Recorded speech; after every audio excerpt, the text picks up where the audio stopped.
Verse 12, honor thy father and thy mother. So, we are to honor our parents, no? Para tumaas yung buhay natin. So, pag ikaw day anak na nagre-rebelde ka sa parents mo, pwede kasing masira yung buhay mo, pwede hindi hahaba yung buhay mo, masisira yung buhay mo in this respect, in this honor sa imong parents, no? So, we are mandated, no? We're commanded by God to obey them, to obey our parents.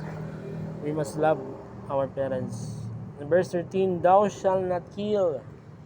So wag tayong pumatay ng tao, or wag tayong sa Bisaya under sa New Testament law, under the law of Christ, kahit may galit ka lang sa tao, yung hatred, that is in the sight of Christ, that is still killing. In the Old Testament, it's an actual killing, but in the New Testament, under the law of Christ, kapag may hatred ka sa tao, that is a form of killing.